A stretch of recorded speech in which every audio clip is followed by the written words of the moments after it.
Lines boys reached out ahead of the pounding hooves. Persever leading the first army, killing the second, earned the third.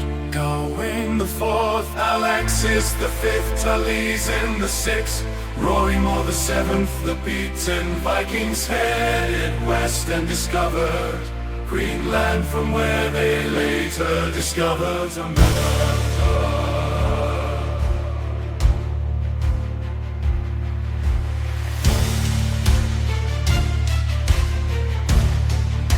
Texel at one end of the bridge, the swinging sword comes whistling out of its scabbard, and can feel that it is alive and singing the gods' tune. The Vikings cringe at the sight of the sword, but nevertheless they press forward, hoping to overcome it by sheer numbers. All morning long the terrible blade rises and falls, tacks and hues gleaming wet in the sunlight with the heathen blood.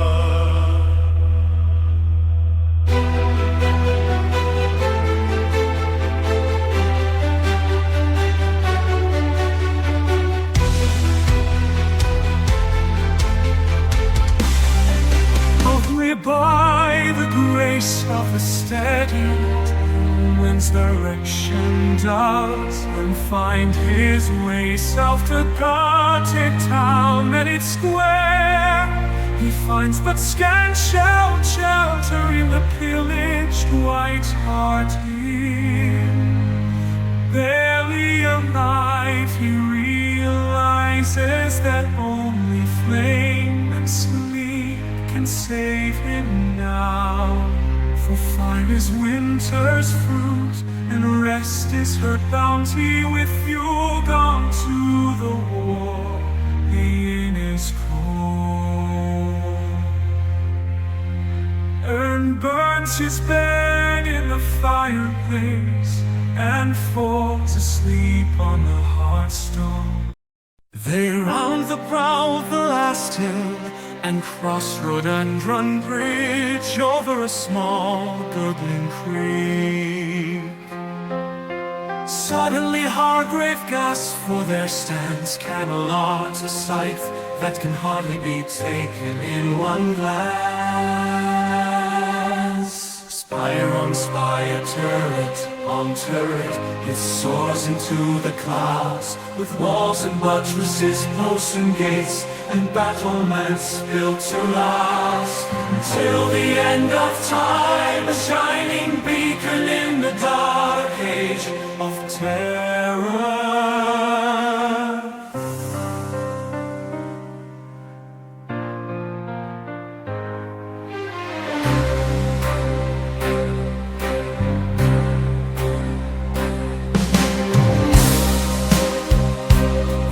Camelot's loftiest pinnacles fly pennant-crested, with the royal heraldry of Arthur and Uther Pendragon, the kings who had come before.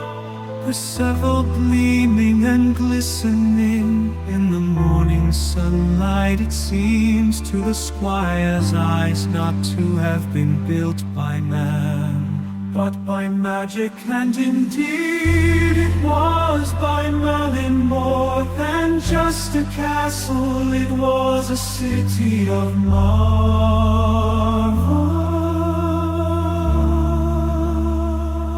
And they ride up the low approach, closer and closer, until again they stop aghast. For now Camelot Castle is towering above them, beautiful beyond imagination. Music frozen in marble, blue shadow close the great bats, soldering up from the glittering moat. Then tower after tower soars into the sky, all aglow in the light of the golden morning star.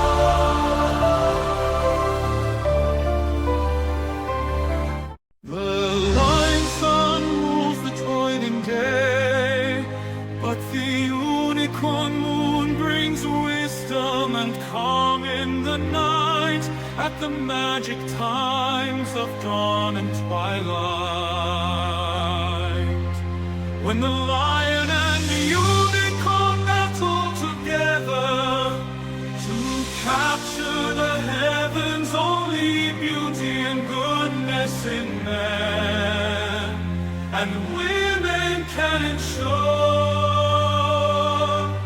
the victory with her.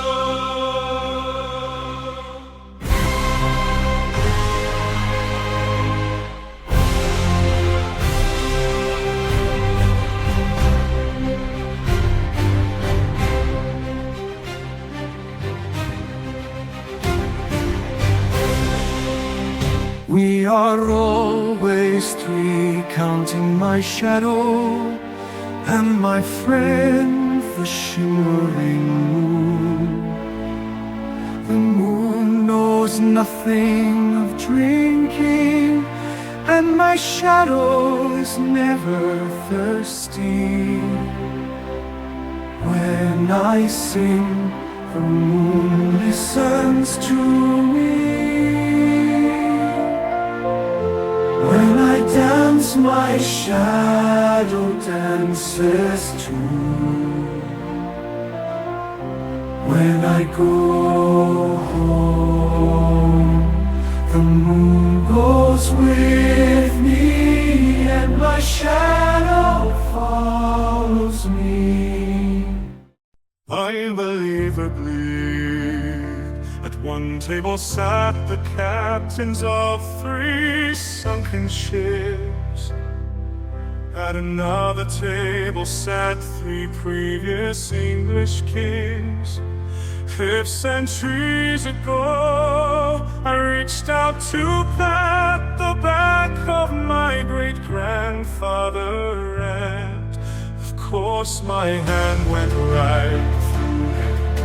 I threw my glass into the fireplace, and I threw my glass into the fireplace, and he said, "Get into the fireplace."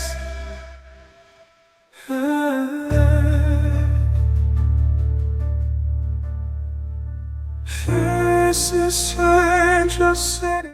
I watched the fish jumping out of the water and into the mouths of gods, who then threw them over to my dinner plate. Each fish were gold and silver rings that people had lost to the sea long ago. A night buzzard flew high in the air. Suddenly a sea monster leapt out of the wall, snatched the buzzard out of the sky.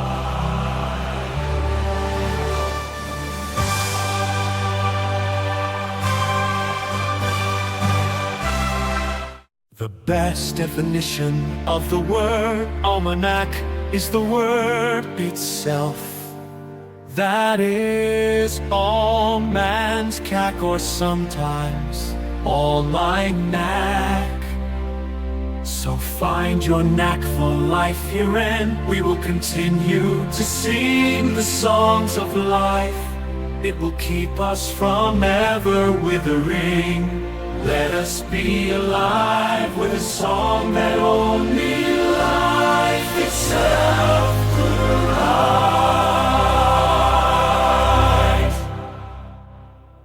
Could write.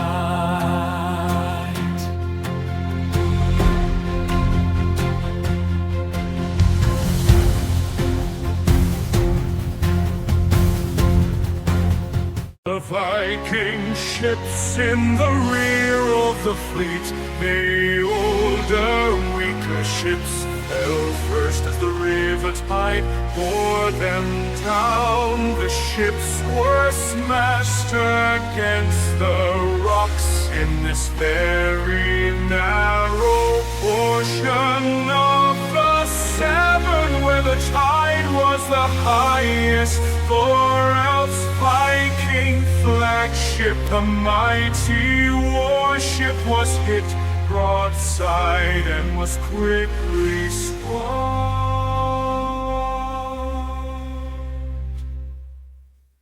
Then sapped,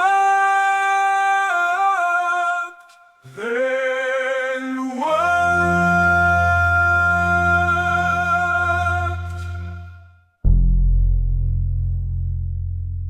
Three Vikings block his path. He turns to avoid them, but they follow him like vultures. Percival draws his feathered shafts against the bow, and the sting falls true to its mark. The deadly dart fells the second one. The power of the swinging sword remains, and it cracks the chest of earth, for the Viking sword is as dull as his wrist.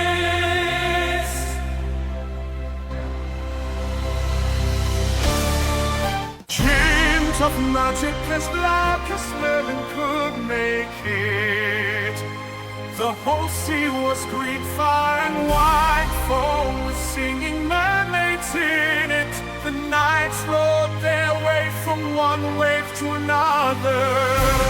On windy days, one can still see white horses lining the waves as wave the surf in the wild, raging sea.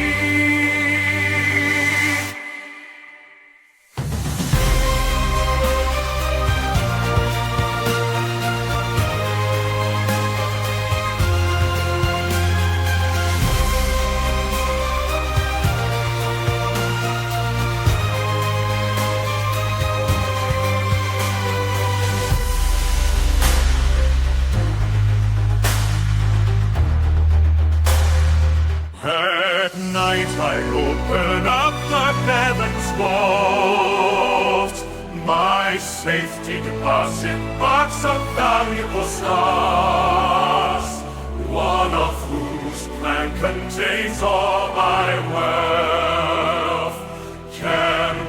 Can really own a star? Yes, if it is one's favorite star, mine is Betelgeuse in Orion, a large dying red giant. The fourth planet contains unlimited amounts of gold and silver, platinum, diamonds, and many other rare crystals. And it's all mine now. I've chosen to leave my wealth right there.